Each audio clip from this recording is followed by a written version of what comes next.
ko tere neex loolu moom yaakaar naa dama ci fu ñuy dooree tey dama ci sawar bu baax a baax xam naa tey ban xët la ñuy doore yéen kaay dañ koy doore ak li nga xam ne rek moo di 24 heures moom moo daal di fësal li nga xam ne rek moom mooy photo Ousmane Sonko cherche de la vie bi ci lay wax vers le temps de baisser des prix des produits et services de grande consommation. Ousmane Sonko présente son coup de canif ce jeudi. Il s'agit des mesures qui portent sur certaines denrées de première nécessité, des produits et services de grande consommation et la facilitation de l'accès au logement. Le président Bassirou Diomaye Diakhar Faye exige l'application effective des prix homologués qui seront annoncés. Mu doon waxtaan boo xam ne le président Bassirou Diomaye Faye ak son premier ministre Ousmane Sonko waxtaan nañ ko démb ñeel ci lépp loo xam ne rek moom moo daal di jëm ci wàllum wàññeeku dund gi file ci biir réewum Sénégal. Tey jile nag la ñu daal di xam ne rek ni ci 11h dinañu def benn sortie rek ngir daal di wax lan la ñu daal di naal ci gise bi nga xam ne rek doon nañ ko gisee ak yenn ci acteurs yi nga xam ne ñoom ñoo nekk ci wàllu boobu ngir daal di xool na la ñuy def rek ba daal di wàññi li nga xam ni moo di dund gi file ci biir Sénégal. Loolee doon li nga xam ne rek moom la journal bi di 24 heures fësal ci li nga xam ne moo di xët bu njëkk yéene kaayam ci suuf mu ngi ciy wax ci lépp loo xam ne rek moom moo daal di ñeel wàllum démarrage de l'exploitation du pétrole du champ de Sangomar et gouvernance des recettes. Diomaye, la tête de Bassirou Diomaye Faye. Dans la tête de Bassirou Diomaye Faye, notre satisfaction ne sera complète que lorsque toutes les ressources du Sénégal seront équitables, profitables au peuple sénégalais. Loolee doon ay kàddu yoo xam ne rek le président Bassirou Diomaye Faye moom daal dina ko yëkkati jëmale ci li nga xam ne moom moo ñeel wàllum exploitation pétrole file ci réewum Sénégal. Mu ne rek bala ñuy am benn satisfaction mbir mi day doon loo xam ne rek day daal di am solo am benn jeexital boo xam dina ko am ci lu positif ci ñi nga xam ne ñoo di le peuple sénégalais. Bu ko defee ñoom ñu daal ci gis li nga xam ne rek moo di seen bopp ci li nga xam ni seen moomeel la. Loolee doon li nga xam ne moom lañu daal di gën a fësal ci journal bii di 24 heures. Ñu jàll ci beneen yéenekaay di Vox Populi. Moom mu ngi fësal photo ki nga xam ne rek moom mooy le PDG de Woodside sur moom muy wax ci li nga xam ne rek moom moo jëm ci mbirum pétrole bi foofu lay ca Sangomar.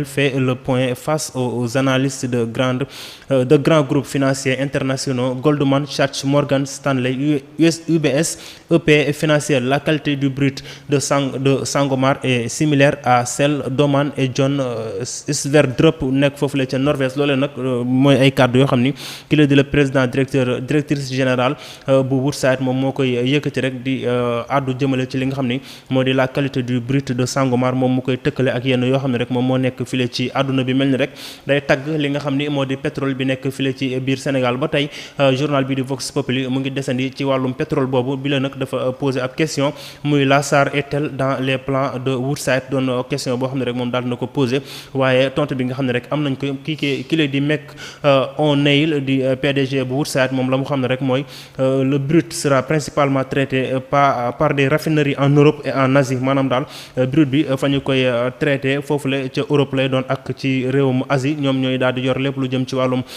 li nga xam ni moo di traitement bi.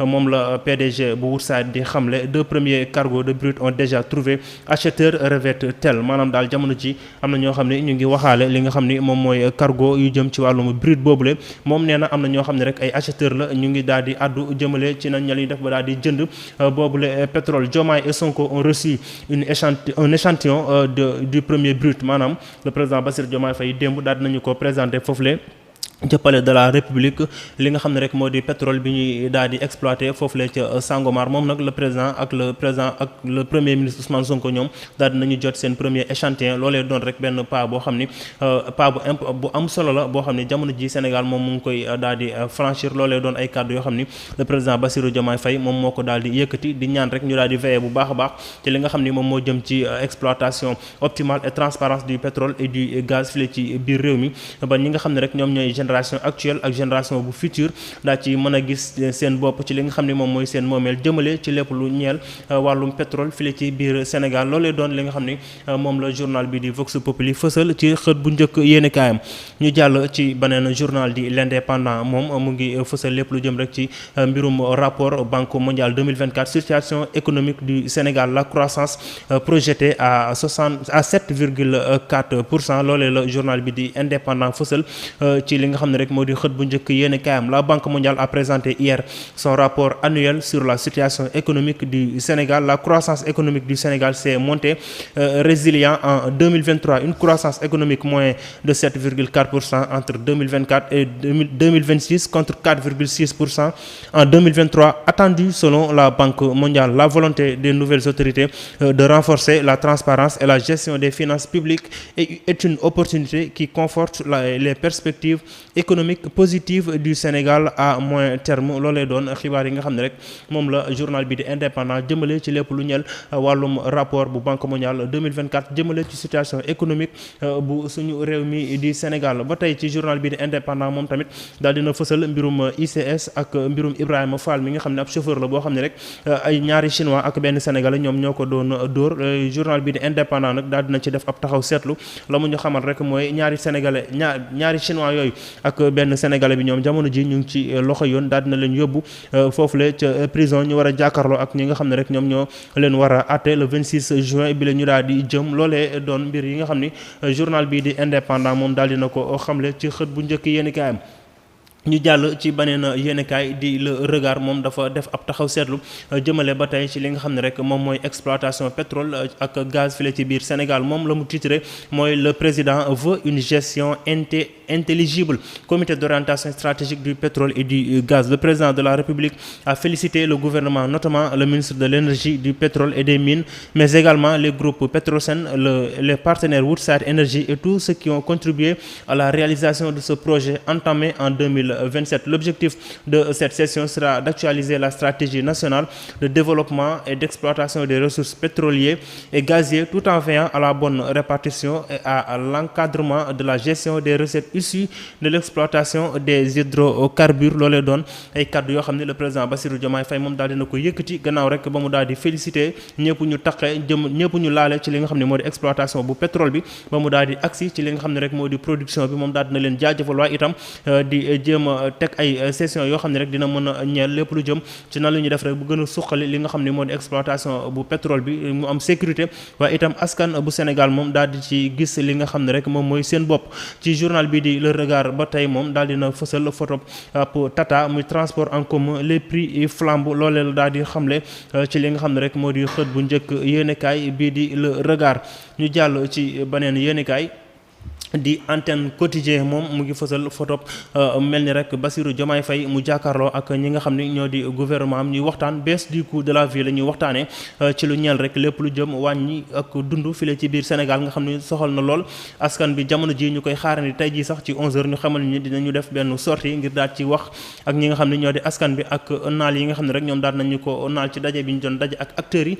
Loolee di journal bi di Antenne Quotidien moom daal dina ci ñëwaat bu baax a baax ak fësal yi nga xam ni def na ko ci. Loolee ngeen mën ko gis ci biir journal bi. ñu jàll ci beneen yéenekaay di Révélation Quotidien moom dafa daal di ñëw ci mbirum tabaski gi ak li nga xam ne rek moo di transport bi nga xam ne rek à chaque fois bu ñu gisee ci jamono ji dañuy yokk li nga xam ni moo di prix yi. Moom journal bi di Révélation Quotidien la mu xam ne rek mooy les prix du transport flambent déjà. ñuy commencé di yokk rek li nga xam ni moo di prix transport yi. ñi nga xam ne dañu war a jugee que ça soit Dakar wala faneen di rallier beneen dëkk pour fêter tabaski gi ak seen famille ñoom jamono ji ñu ngi nekk ci ay xat-xat ak prix yi nga xam ne rek ñu ngi koy yokku. ñu koy gis à chaque fois bu tabaski ñëwee rek ñu koy nemmeeku ci ñi nga xam ne ñoo di dawalkatu oto yi nekk file ci biir réewum Sénégal. Loolu nag doon mbir boo xam ne rek état bi war na ci mën a jël ay matukaay yu yaatu ngir mën a def ngir mën a mettre askan bi à l'aise ci transport bi nga xam ne rek ñu ngi koy utiliser ngir mën a rallier fa nga xam ni foofee la ñuy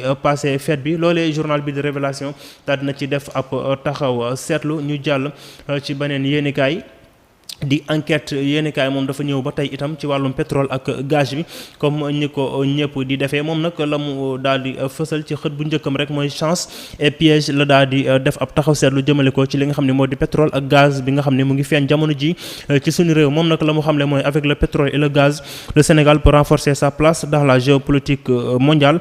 Sofoni J Kobouté di économiste moom la mu xamle mooy le Sénégal va devenir avec le Nigeria et le Niger un acteur clé dans Dans les discussions régionales, Eliman H. Khan, il faudra attendre le gaz pour compter sur l'échiquier international. Retard dans les démarrages de la production. Question autour de 693 milliards de francs CFA. Loolee doon ay cadre rek yoo xam ne ñenn ñu daal di am ay xam-xam ci mbirum gaz ñoom daal nañu ko yëkkati jëmale ci chance ak piège yi nga xam ne rek mën na am ci exploitation gaz bi nga xam ni ak pétrole ak gaz bi nga xam ne jamono ji ñu ngi koy gisandi file ci suñu réew ñu ci artu bu baax a baax rek ngir daal di mën a mettre la lumière ci avenir u Sénégal jëmale ci li nga xam ni moom moo daal di ñeel meññeef bu bees wi daal di génn ci suñu dëkk. ñu jàll ci beneen yéenekaay di Walf Quotidien moom dafa daal di ñëw ci lépp lu jëm ci wàllum fiscalité ak jafe-jafe yi nga xam ne jamono ji am nañ ko ak seen compte bancaire bi nga xam ne rek dañu ko daal di tëj. Walf Quotidien nag la mu daal di titré mooy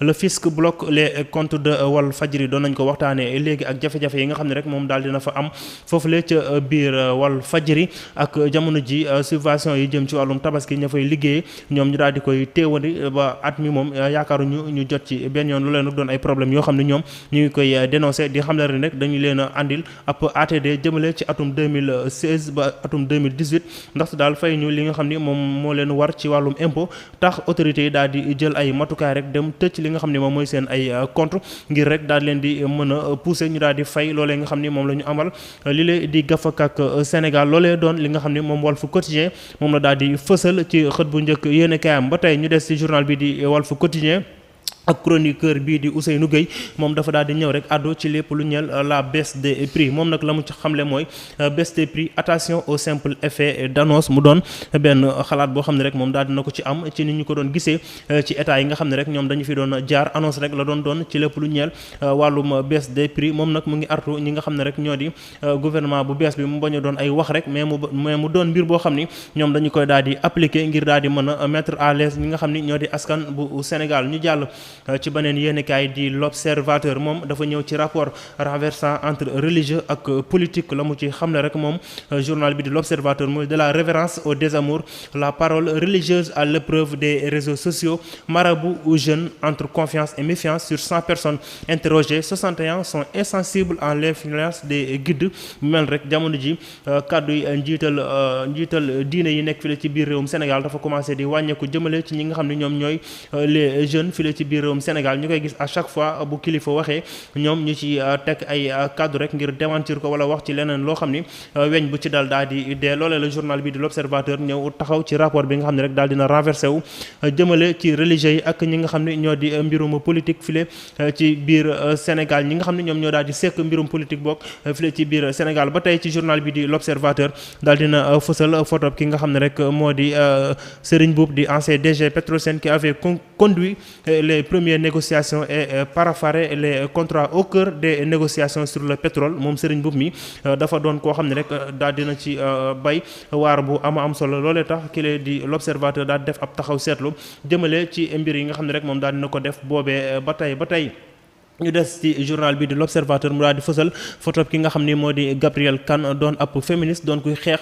lépp lu ñeel wàllu àq ak yelleef jigéen file ci biir réewum Sénégal. moom nag Gabrielle Kane dafa doon origine bu ab mandat d'arrêt bu ñu ko daal di lancé foofule ca réewum France ak problème yi nga xam ne ñu ngi ko ci dégg ak moom sortie bi nga xam ne def na ko ci.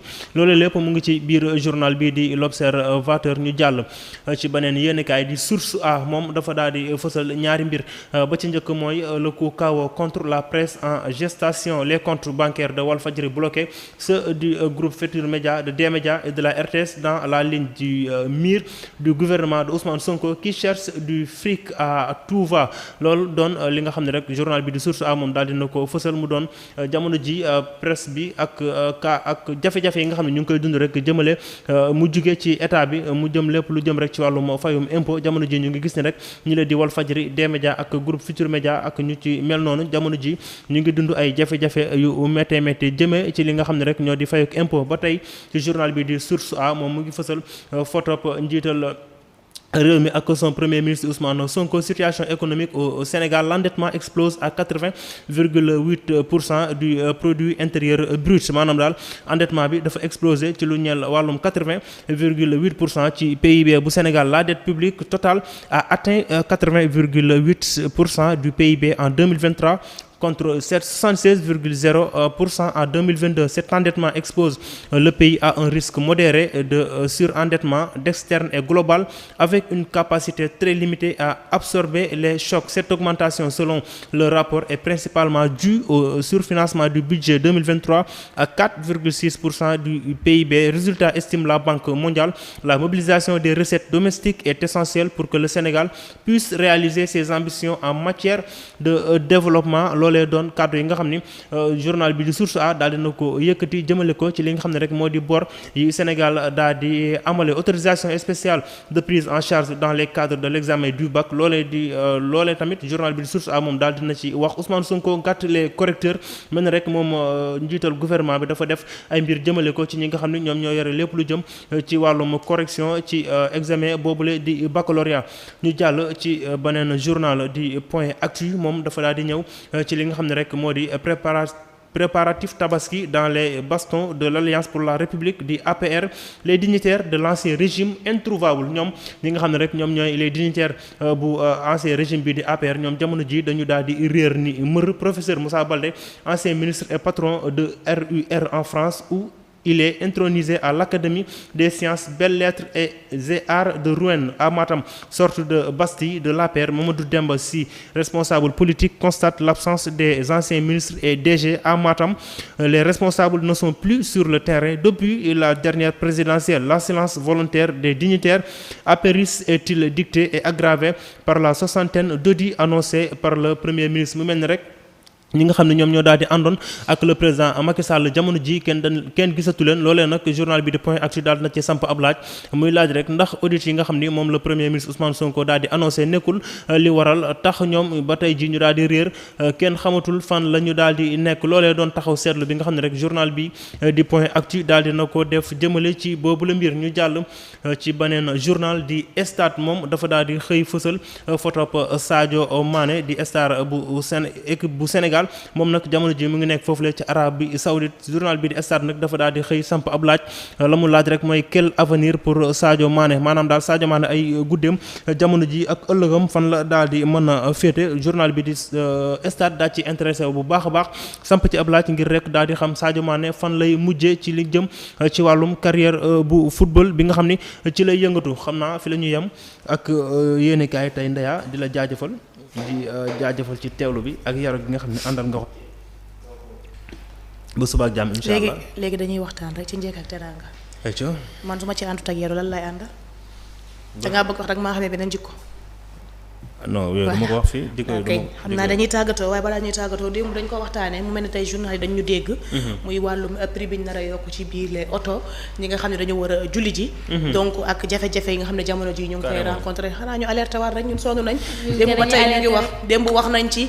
te biñ koy wax démb sax nit ñi boobu xamaguñ woon parce que pratiquement nit ñi tey la ñuy dem ak suba